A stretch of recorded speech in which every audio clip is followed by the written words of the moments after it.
What if the local news headline read, "Minister charged with inciting riot"? Subsequently, the preacher was convicted, cast into prison. If that minister applied for a position at your church, would you hire him?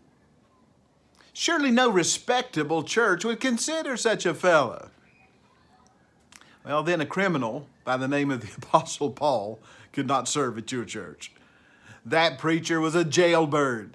In fact, his ministry in a town often commenced with a riot and concluded in a prison. We read about it in Acts chapter 16. Just listen to these words. But at midnight, Paul and Silas were praying and singing hymns to God, and the prisoners were listening to them. Suddenly there was a great earthquake, so that the foundation of the prison was shaken, and immediately all the doors were opened, and everyone's chains was loosed.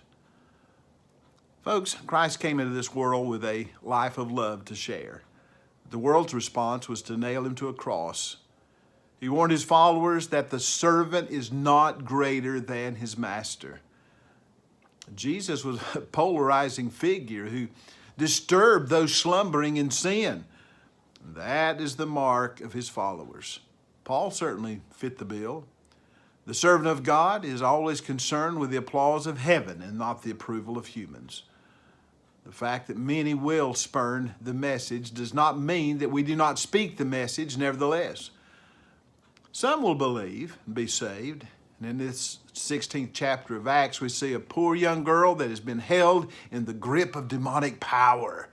Yet she was freed by the surpassing power of the gospel. That was the spark that ignited the riot. Her employers were more concerned with her making gold than her finding God. So the opposition arose to these disturbers of the peace, as they're called. Paul and Silas were beaten and bound. We should be reminded that we have brothers and sisters tortured and slain in Islamic and communist countries for their faith. And how long before the wave of anti-Christian sentiment hits like a tsunami on our shores? We see it building. Hostility toward the church is not the worst thing, however. Apathy toward us is, when the world simply feels no threat, because we're not making any difference. Paul and Silas, however, did not sigh or sob. They sung.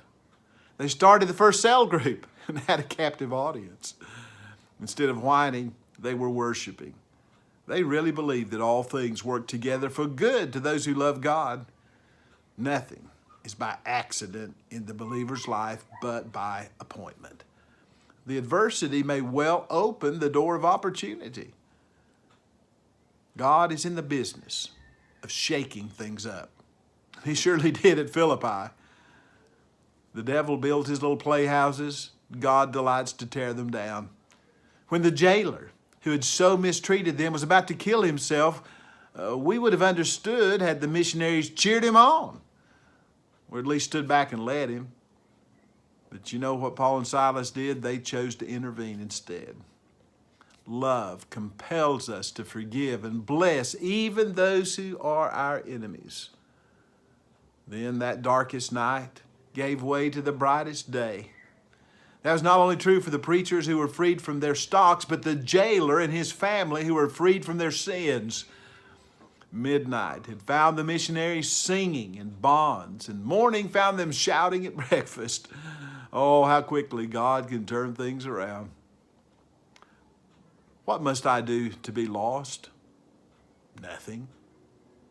We're born in that condition. The real question is that which the jailer posed to Paul: what must I do to be saved? And the simple answer that the apostle gave is still true today. Believe on the Lord Jesus Christ and you will be saved.